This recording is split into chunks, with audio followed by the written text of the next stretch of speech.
Hello, and welcome to this week's episode of the Personal Upgrade Journey, where we strive to bring you ideas and information that will help you move from where you are to where you want to be in your personal and professional life.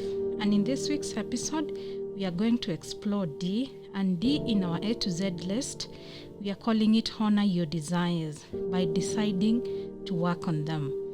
So what are desires? Desires equals to everything you secretly dream about, visualize, or imagine.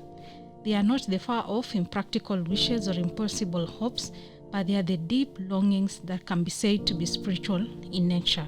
So this is what we are trying to explore. When we talk about desire, many people think about evil desires. And in this episode, we want to explore desires by looking at the opposite of desire, which is discontentment. So what is discontentment? The Oxford Dictionary defines discontent as dissatisfaction with one's circumstances or lack of contentment.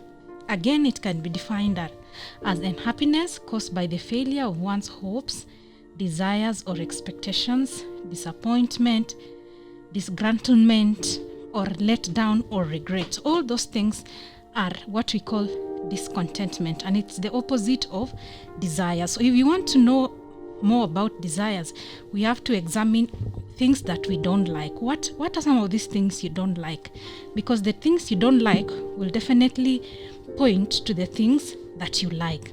The feelings of discontentment or longing for something else, that is what I believe you're here. You want to upgrade because you're not happy with where you are, or you are longing for something else. That longing, that desire is what is the subject you're exploring today, called desire. So even when you don't know for sure what you want, the idea that you have discontentment deep down with where you are at the moment is a call, as you said, from above, and it is a call for a greater good, for your good and for the good of society, and then it is something that is worth exploring. So we will discover our true desires by first noticing what is our discontentment. Questions like that will help you understand your desire includes things like, what don't you like? Or for example, in your job, what don't you like about your current job? Because when you explore what you don't like, then definitely on the flip side is what you like. What is it that makes you want to move to another place? What are some of the things that makes you not like where you are? So that to point to the things that you like. To begin to understand what you like, it's important to point out what you don't like. And Thomas Edison, a great 20th century inventor, said, "Restlessness is discontent, and discontent is the first necessity of progress.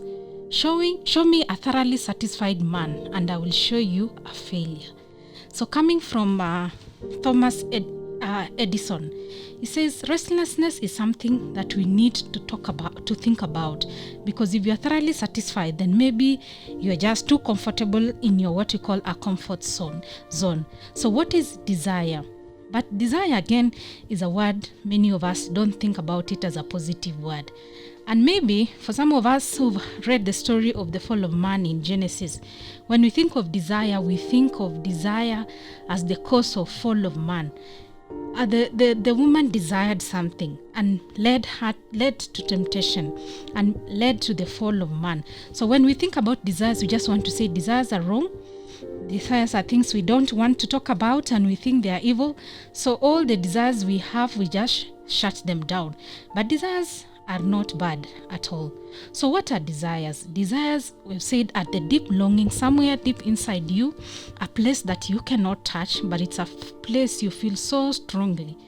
Many people shy away from desires. So what do when they don't want to express their desires? They try to mask them or drown them with something.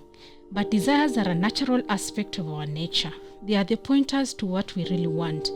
When we feel guilty about our desires, we are shutting away what we need to do. So it's better to understand this drive, the innate drive called desire, to honor it and respect it, rather than attempting to avoid it. So what is desire? In Beatitudes, when Jesus was teaching people about in the Sermon in the Mount, Jesus said, "Blessed are those who hunger and thirst for righteousness, for they shall be filled." So when you hunger and thirst, when there's something you long for, then you're opening an opportunity for you to be filled. Another great philosopher called Friedrich Nietzsche says, ultimately it is the desire, not the desired, that we love. Another writer of a book called The Wizard of Oz says, if I were looking for my heart's desires again, I wouldn't look any further than my own backyard, because it isn't there. I never really lost it. It is with me to begin with. So what we are saying is that desires are very close to you. They are things that are so deep, and it's worth exploring. And Napoleon Hill advises, when your desires are strong enough, you will appear to possess the superhuman power to achieve. So desires gives us the drive to achieve something. Desires should be divine, of course. They should not. Then we need to understand that their desires should be divine, not ego. When we are talking about ego-driven desires, we are just thinking about me, myself, and I. But desires should be more divine. It should be about thinking about the greater good. When your ego drives your action, it does so at the expense of everyone else, at the cost of everyone else. You don't care about what people think. You don't care about the people who are around you. But when desires are divinely driven, then you seek the greater good. So how do you know that your desires are good? Desires are good when you're desiring knowledge, when you desire to help others, when you desire to better your life, and when you desire to be more enlightened and to become the best you can ever be. So all those are desires we want to talk about. Desires that make you more enlightened, that helps you to be more knowledgeable, help you to be of help to people and humanity in general. So those are the pointers of good desires. So true desires, anyway, can only be fulfilled through connection to something greater than you. It cannot be only about you. It should be something greater than you. And Psalmist in the book of Psalms 37 says, when you delight yourself in the Lord, he will give you the desires of your heart. So desire starts from a connection to the divine. You cannot fulfill your desires if your desires are outside greater good or outside the great creator.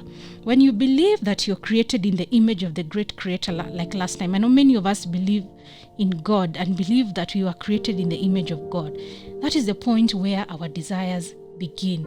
Then once you understand that, then you need to understand that your inner longings stem from a connection to the creator, and hence your desires are seeds of creation, because all of us were created in the image of great creator for a certain purpose, and inside of us are the seeds, and these seeds are only manifested in terms of desires, the longings, the things you want to do, how you want to live the world.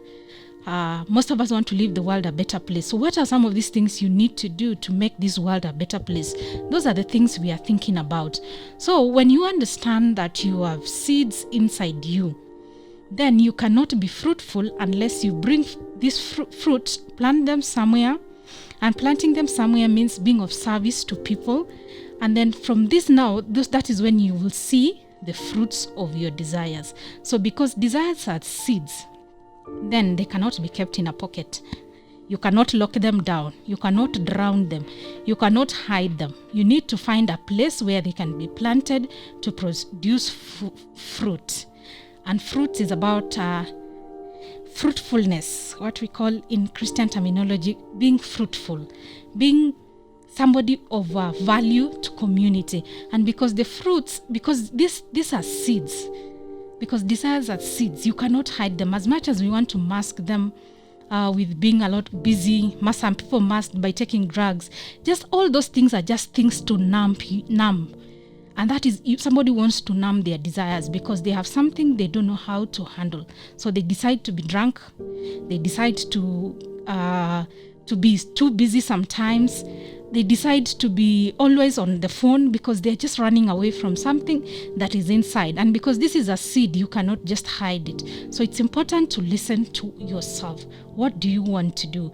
And start working on it. Because even as much as you want to hide it, it cannot be hidden. It will pull you it will tag you, it will speak to you, and it will never leave you alone, because none of us was meant to live a life that is cramped. None of us was made to live a life that is below our potential. All of us have to live our lives to potential, and the things that will push you to your next level are the desires. So listen to those inner frictions. What is your heart telling you? Because it will rub you until it creates a spark that will ignite the fire of your purpose. So that is the essence of desires. So just a short summary. How will you know then your desires are sincere? You will know that your desires are sincere when talking about them gives you energy. You'll know that your desires are sincere when it incites motivation in you, even when the fruition is far. As much as you don't see the fruits of what you're doing yet, you feel motivated to do what you need to do. That is when you know that your desires are sincere. Another way to know that your desires are sincere is that it is anchored on love. We are told God is love. Anything built on love is definitely built on God, and it is for a greater good. Just take an example of a mango tree. A mango tree produces some of the most juicy mangoes. It's about mango season here in Kenya. So mangoes are very, very juicy. But imagine the mango tree that produces the mango does not consume mango. So why does it produce a mango? The mango is consumed by man, beast, or birds.